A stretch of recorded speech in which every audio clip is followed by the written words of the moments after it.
Good afternoon.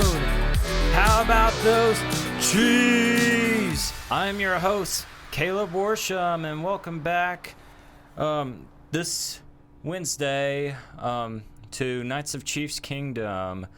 And I have again Emily Broadway as our special guest. And you know what? I wouldn't call her a special guest because she's pretty much more integrated into the show now. Yep, thanks for having me again. Yep, it's an honor though. But yeah, talk about that game, that huge comeback game. I mean, I would consider a huge comeback win because that coverage from the Titans was tough to get through. Titans had a great defensive plan. The one problem, if they would have been facing any other quarterback in this NFL, that game would have still gone their way. Unfortunately, the only problem in their plan was Mahomes. Mm-hmm. And Mahomes, I basically think that he copied Josh Allen, except he didn't copy. He just was typical Mahomes. Decided to use his legs instead of his bazooka arm. He was like, nah, I'm going to run it.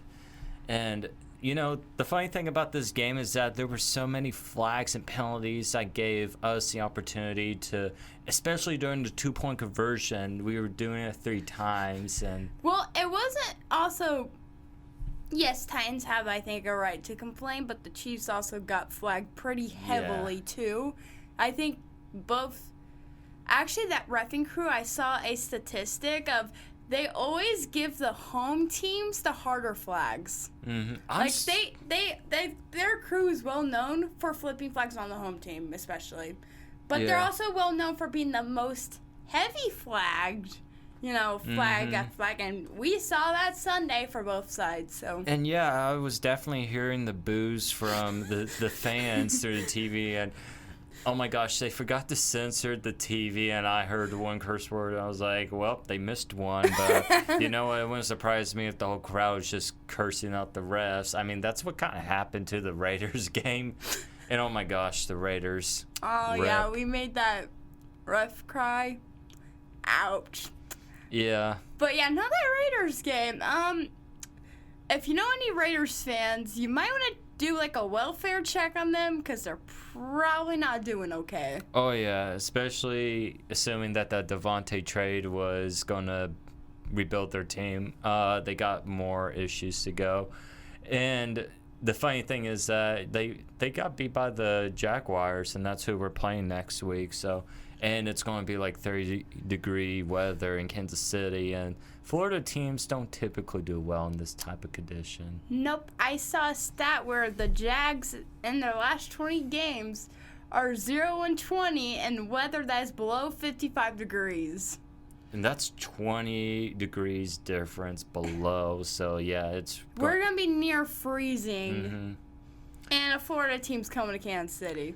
And then I don't think it won't really affect our new teammates, especially Juju Smith, because he's from Pittsburgh. He'll be fine. They get snow up there all the time. And being honest, my favorite quote from Mahomes, and I'm going to have to censor it, but... Oh, you're good. I spin this thing in anything. It was during like a snow game when they faced the Broncos a few years ago, where he was just throwing touchdown after touchdown, It's beautiful. Mm-hmm. I think his best games are literally snow games. I kid you not. Mm-hmm. The snow doesn't faze him. Mm-hmm. And I think it's really beautiful too, just to look at Arrowhead. It brings the field more, in my opinion. But at the same time, it doesn't really affect the Chiefs. No, they're used to it. Mm-hmm. If you live in colder, it's just like Green Bay. Well, except for their playoff games. But that's a whole different issue. Yeah, somehow the Niners pull it off. It's not just the 49ers. It's just the Packers choking. Anyways. Yeah. So going back to Sunday Night Football back at Kansas City against the Tennessee Titans, the final score was 17-20, and I just thought it was interesting. We were not the only game with 17-20. There was the Buffalo Bills game versus the Jets. Surprisingly, that was an upset game. The Jets won. Which good job, Jets. They also injured Josh Allen, his arm. I think it's called the UCL injury. And you know what's the other name for the injury? So like the surgery, he will probably, depending on like official records. Yeah. Right now, it seems dodgy on the like health report for the Bills, and stuff. Mm-hmm. But the surgery he will most likely have to get is like this Tommy John surgery. And I've sadly seen like baseball. I mean, obviously these are different sports, but like I've seen baseball pitchers where it kind of ruins their career. I've also seen like an Olympic volleyball player get it during her college career, and she came out just even more firing. So time will only tell. Like if he does have to get the surgery, time will only tell how he will produce. Mm-hmm. And I hate that for him. I mean, okay, yes, if he doesn't play, and obviously Chiefs have a higher chance of taking over the number 1 seed and getting the host. At the same time, though, if the Bills and the Chiefs play in the playoffs, it won't be the same because it's always Allen versus Mahomes. That's like the biggest matchup that you can put out right now. And that's or Mahomes versus Tom Brady if that would be the Super Bowl. So like, and that's just what you want to see. And the fact that it could not happen this year, it's kind of gonna be sad. It's kind of sad though, but it also gives us more hope for the Chiefs. It does say. I've read an article from ESPN that it will give the Ravens, even the Tennessee Titans, an open door to possibly Super Bowl contenders because for the they'll AFC. be the second seed. Yes. What was I gonna say? Wow, I lost my train of thought. Oh, that's all right. Because I would say the Ravens will probably be like the next up if Josh Allen doesn't come back. And obviously, I do not wish injury on anybody. Yeah, it's horrible. It is. Especially if that surgery has such a risk of, will injure his career, And like the Bills, they finally found their quarterback. Right. And they really won a Super Bowl. Mm-hmm. They're probably not going to win it without him. So, so... Yeah, I understand that too because, the Bills, they haven't been to a Super Bowl since, I think, 1993. And that was when against... when they had, like, the 4 in a row and they lost all 4. Yeah, they're 0-4. Ping. Yep, and let's just hope that everyone that plays a sport, we're all human. Even though we could be on different teams, we're all human, and we just understand that we have humanistic values that we just want to make sure that everyone gets feeling better, and we also are against like just terrible games like targeting and stuff like that. Football is a sport just for fun to watch. Yes, it's a very aggressive and sport, and aggressive. In a way, too, we just don't want anyone to get hurt. And you know what? We just want everyone to, come at 110%. And those are the best games. And just have the best sportsmanship. Those are the best games. We want our team to win, but at the same time, we also want our team to win at a high level. Right. I don't think it does much if your opponent's at a downer level. Right. And for me, example, I respect King Henry. He made history as a running back during this Chiefs game. I thought he's a train. Like this running back, I respect him as a running back. I honestly wish we had him as a running back. It's pretty awesome. Yeah, our run game was except for Patrick Mahomes, it was non-existent. It's because that D-line they had a pretty good D-line. Our O-line had a decent game, do not get me wrong. It wasn't horrible, it wasn't the worst I've seen ever. But they didn't try to give our running backs lane, so our running backs would just run straight into the whole line, The whole pile. That happened, yeah. But let's give credit where credit is due. That defense. The whole entire second half and overtime, 27 plays, 1 first down only, and only 7 yards. That's it in that second half. Yeah, the second quarter was not as pretty because that's when Derrick Henry got all his yards and his 2 touchdowns. But after that, we shut them down to give our offense any chance. And, like, you know, everyone's like, oh, Patrick Mahomes, this. And, yes, Patrick Mahomes definitely helped us in our comeback. But also our defense. But our defense was the whole reason why we were kept in the game, why we were not shut out like we were last year. You know, and what kind of helped spark the whole turnaround was when Nick Bolton, you know, when the Tennessee Titans, when it was 17-9, Tennessee Titans tried to run play, and Nick Bolton just runs straight up there, tackles the guy for tackle for loss. I don't know how many yards, but that really got all the emotions just back in the Chiefs game. And all of a sudden, it was like, boom, we're back. We're playing, you know? So, yeah, major credit to defense.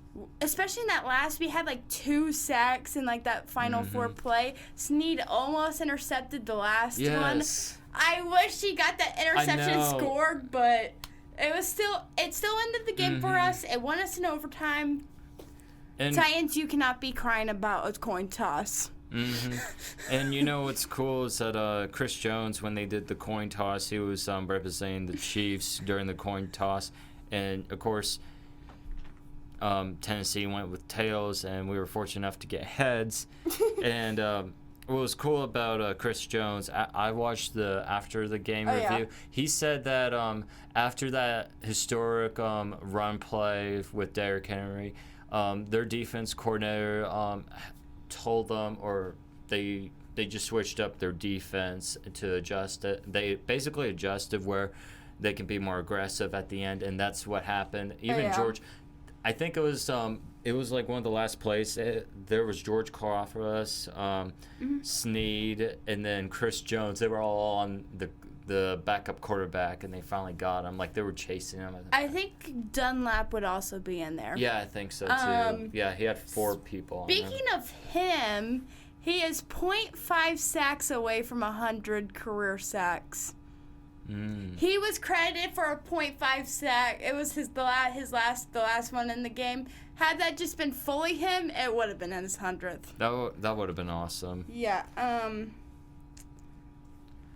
will go at my frustrating points from this game, though, well, besides the run game, is our offense not fully scoring when we should have, especially that very first drive that literally lasted the whole first quarter. Why could we have not scored on the touchdown? What? And then what the heck with Harrison Butker until the end? Had he made those points, we would not have gone into overtime. Yeah. And also, I think the overtime, too, our offensive possession, do you think we should have scored a touchdown on that? I think so, but I think we were just... At the same time, our defense came through. Our defense was playing phenomenal. We got our points that we needed. We crushed the Titans. We're okay. Yeah, we're technically, some sports reviews were number 1 in the AFC due to the loss in the Bills game. And there's also the NFL Network. We're currently still at 3rd, but if the Bills lose this game, and I think, they're going to go against the Vikings. They're playing against the Vikings. Which that's going to be a tough game. And we don't fully know if Josh Allen's playing or not. Yep, the coach. And that's going to be very interesting. Which I think it could still be a good football team without Josh Allen. They have the people. Do not get me wrong. I think Josh Allen helps tremendously, though. Especially with the run game. Who is their backup quarterback? Do you know? I think he's number 14.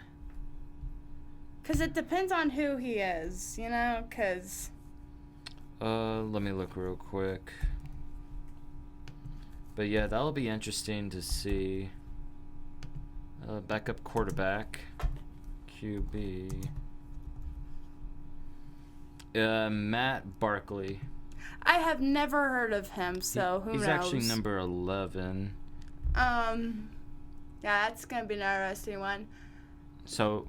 Yeah, he's probably practicing. Yeah, definitely practicing like he's Josh Allen or number 1 QB at least, because I looked at a report today. Josh Allen was not at practice today. He definitely did not practice today. Yep. I would have been shocked if he did, because I think because after the Vikings, their schedule does kind of go like downhill, as like they have an easier schedule. So I feel like for them, they could rest him like a couple of weeks and it still wouldn't fully cost them. Mm-hmm. But I know they really want that number 1 seed. They're still in control because we're tied in record, but they did beat us. That's the tiebreaker. Right. So, like, that's what they're trying to fight for because they don't want to come back to Arrowhead. Mm-hmm. They're, 0-2 recently at Arrowhead in playoffs. In playoffs, not regular season. Coming back to the statement. Coming back to the battlefield. The Arrowhead Invitational for 4 straight years. Mm-hmm. And it could be a 5th.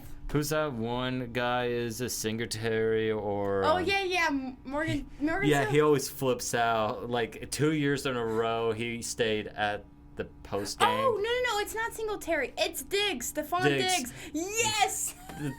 It was last year. No, he actually did it the year before. Actually, that was where it was because it was the AFC Championship. Confetti's falling down. Mm-hmm. Then the next year we meet in the divisional round, not the championship. But the divisional one, he's like flipping out. No, it was the AFC Championship when he was flipping out because he stood and watched the confetti fall. Divisional does not have confetti falling, unfortunately. I'm trying to think because there were... No, there were probably a couple people, maybe like afterward. I mean, no, my favorite meme from last year's divisional one, though, was Josh Allen literally be on the bench like... Oh, yeah, just... Straight face. Here you go, Caleb. Yep, knowing that, it's over. But, we'll see what happens this Sunday. And then, of course... There's a pretty good chance that the Chiefs are going to win, but never underestimate a team. Jags, I have actually had a more decent season than they've had the past couple of years. True. Mainly because they actually have a coach that cares and a decent quarterback. That's their biggest. Yep, Trevor Lawrence. Doug Pearson coached. This is his first year. Last year he did not coach in the NFL, but before that he was at the Eagles. He actually was the successor, is that right? I believe after so. Predecessor. No, he comes after Andy Reid. Oh. Because he took over, Andy Reid got fired in the Eagles because he couldn't win a Super Bowl. You know how well that worked. Mm-hmm. Right now they're at 8-0. I don't think they're fully regretting it. And they have won a Super Bowl, and it was with Doug Pearson. But Doug Pearson actually was a quarterback under Andy Reid when Andy Reid was an assistant for Green Bay. He was like the third string or second string behind Brett Favre at Green Bay. And then when Reid got the job at Eagles, Peterson was the quarterback coach there. And then when Andy Reid went to the Chiefs, he decided he was the offensive coordinator for a little bit. Mm-hmm. And then he took the job from Eagles when when Chip Kelly moved off. So it's going to be a nice reunion between, Reid and Peterson. Yeah, I always love those games where it's the mentor versus the mentee, Mm-hmm. So it's kind of like how the Cowboys are going to go against the Packers, and Mike McCartney is the ex-Packers coach, and he's looking forward to beating the Packers. I can honestly see the Cowboys, their defense with Micah Parsons, and then Green Bay not playing their good game. Aaron Rodgers. Give a huge round of applause for giving They're kind of reminding me 3 interceptions to the worst defense in the NFL. They lost to the Lions. I can't believe it. After the Lions traded their tight end. Mm-hmm. How? Although I think also they went off the Lions fired their defensive coordinator, and they actually had someone step in, and I think everyone kind of went around him, and their defense completely changed. They still have work to do, yes. But if you're only allowing the Packers to score Aaron Rodgers to score 9 points on you, still gold star for you. Mm-hmm. But yeah, it's just interesting this year. I feel like it's just mainly like the main powerhouses are, of course, the Eagles. I feel like the Eagles are pretty easy, but they're pretty good. The Texans could have got them. They didn't play their best game. Texans have not been having a great season. I know, and that franchise is full of controversy. Mm-hmm. The Browns are also full of controversy. The Raiders. I could see their coach getting fired after either during the season or after. We've probably seen two coaches get fired. The Colts, their coach you got fired. You beat the Chiefs and you still get fired. I know. At the same time, I don't 100. Okay. Yes, he should have done better with what he got. I understand the firing. I'm not trying, defend / not defend. But, like, you keep giving him not so great quarterbacks, and he still has a winning record with not great quarterbacks. Let's be honest. For sure. Should they have been performing better? Yes. Yeah, 100%, because they lost to teams they should have beat. But it's the fact that you keep giving him not quarterbacks that don't have the greatest record. They're cursed. Also, can we give it up to Washington for also having the same score as the 2017 and almost beating the Vikings? Yes. Taylor Heineke, wow. Surprisingly. Same quarterback that almost beat Tom Brady in that playoff game a couple of years ago. I wish he would have, because then we would have not lost to the Bucs in the Super Bowl. Oh, well. They're just not doing their best this year. And the Buccaneers, 4-5, and on top of their conference is the NFC South, the new NFC East. Basically. Is it? It probably is. The Bucs will probably win their division with a losing record. I call it right now. Their whole division is a losing record. The Falcons are tied with the Buccaneers. Yep. Tell me how that makes sense. I have no idea. The Panthers have a fired coach, benched some quarterbacks, traded their top running back. It's just been a complete mess for them. Saints, I don't even know what's going on. How do you blank out the Raiders, but then it's the Raiders, but then just completely fall flat to the Ravens? Yeah. Yeah. Falcons, I wish you would have beaten the Chargers. And Bucks, the only reason why you're even successful is Tom Brady. Gotta say it. But you know what? There's the Kansas City Chiefs. And we're definitely on top. Yep. And Patrick Mahomes is currently the number one on passing yards. Still number one, baby. 2,600 yards. Behind that is Tom Brady with 25-47. Oh, can we also talk about how the Chiefs versus Charger games for not this Sunday, but next Sunday, got flexed to primetime now because apparently people would rather see Mahomes versus Herbert instead of for primetime. Pickett for primetime. It was flexed to primetime. It got flexed over the Bengals versus Steelers because the Bengals were, no offense, Steeler fans, they're probably gonna, especially if, I don't know when it's not Jamar Chase. Their top receiver that recently got injured. For the Bengals? Yes. Is he back? I thought he is Jamar Chase. It is? Yeah. It was because his hip. His hip was messed up and he was out for 6 weeks. And he's out for 6 weeks? I think this is the 3rd week he's out. But this is... they had to start another receiver that showed up today. Forgot what his name was. I keep mixing them up. And, I mean, not today, but, like, their Sunday game. And, yeah, they beat the Carolina Panthers by 20. So, yeah. But, yeah, I think it'll definitely be worth watching it during prime time at SoFi Stadium. And I just remember last year they were ahead, and then we just magically came back. Or, no, it was a close game. No, I think we were ahead, and the Bengals came back and beat us last year. No, I'm talking about the Chargers. Oh, yeah, I think we were kind of behind, and the last time us and the Chargers were on prime time.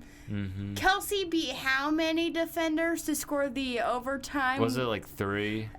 I think 4 or 5, honestly, because he was literally like down here, and then he just came back and just found a pocket and just went through it. Well, he zigzagged his way to the end zone. And then he just can't run with the ball, side to side. Yeah. Good times. But yeah, I honestly think it's going to be a close game. But you know what? If we get better this week during practice, I think we will be on top of our game. And then as long as our defense, if they play like they played at the last bit during the Tennessee game, Oh, McDuffie came back finally. Mm-hmm. He has, I think, played 45 snaps in 2 games. Mm-hmm. He has still allowed 0 catches and like a 30-something passer rating. Dang. Keep it up. What's your score prediction for us versus Jags? I think we're absolutely going to just destroy them. But you know what? Anything could happen. So I'm going to be safe here. I'm going to put it up like, I would say 31 to about 13. I don't think it's going to be that much of a domination, being honest. I think the Jags have a good quarterback. They've had some receivers step up and show out. Mm-hmm. They have a decent defense. There's a Josh Allen on their defense. Literally same name as Josh Allen. I think the Jags will not get over 20 points. I think it'll be more like 17 Jags, and us will probably have 24. 24. So by a touchdown. Yeah, I think that's fair though. As long as Bucker makes his kicks, we'll be fine. We'll see. Sir, that's the reason why we've not been loving our backup ones. And speaking of our backup one, He got signed by the Steelers, right? Yep. We no longer have him. Bye. Yep. Enjoy your life. Yep. He was a Chief for a minute, and now he's a Steeler. Wasn't he the one that broke the record at the moment? Yep. And then Bucker was like, "No, that's me." And then he broke the record. We hope you have fun at Steelers because we won't be playing. Wait, will we play Steelers? No, I don't think so. Okay, I had to make sure I got the right division. We're right. playing the AFC South mainly. Yeah, there we go. Because we're playing against Texans. And then the winners, and then we played the Bucks as our extra game, and then we played the NFC West. That was the other division. I had to get my The facts last regular season game is against the Raiders at their stadium, so that'll be That's gonna be fun. Yep. Generally, we end against the Broncos, so yeah. we did last especially year. the past 2 years. I feel like. Mm-hmm. But I feel like it's going to be a good game, and we'll just clean up our mistakes. And I'm going to give my MVP Player of the Week to Patrick Mahomes, of course, just because he, no other quarterback in the NFL can do what Mahomes can do because we don't know what Mahomes is going to do. He's like Houdini. But instead of using his arms, he used his legs, and I thought, man, he's turning himself to Josh Allen and just... He made it happen. He just made it into a running game by himself. I have my own MVP. And who's that? Mine's going to go to a name you don't hear often. It's on the defensive line. Kalen Saunders. Kalen Saunders. He had his best game against the Titans. He had a couple sacks, and I mean, he was drafted, I think, like the season that we won the Super Bowl. So like right before the season. So that was his first season. He's been mainly plagued by injuries his career, and that game he proved why he's still on the team. And I mean, especially with like Frank Clark not being on there. Oh, number 99. 99, yeah. Yeah, he definitely. Yeah, he had his best game. That's why I wanted to give him a shout out, because you don't hear that name often, but he had his best career game. He's been plagued by injuries. He proved himself 100%. And it was just, that defensive line was, I mean, we should have got more sacks like earlier and stuff, but like, it was about as good of a game, I think, in my personal opinion. Especially in that second half. That was when we really lighted up. Oh, yeah. And then just the whole stadium just went on fire. Like, we were really quiet at first, and then once that second, well, kind of by the fourth quarter when we fired up, finally, everyone just screaming at the stadium. So I just think as long as we stay energetic for the Chiefs will do good. That's just my opinion. We just got to keep booing at refs. Oh my gosh. Throw that guy that's in the Chiefs jacket that screams at people, keep doing your job, bud. No one does it better than you. And this game will be at noon. Oh, yeah. It will be at noon. But, yeah, thank you, Emily, for joining today. Thank you for having me. very welcome. And tune in until next week about the review of the Jags game, and we'll talk about the homecoming of, what's his name? Frank Clark. He'll be back. He'll be back after this week. Yeah. I'm so excited. Yep. Tune in next time. Bye. Bye.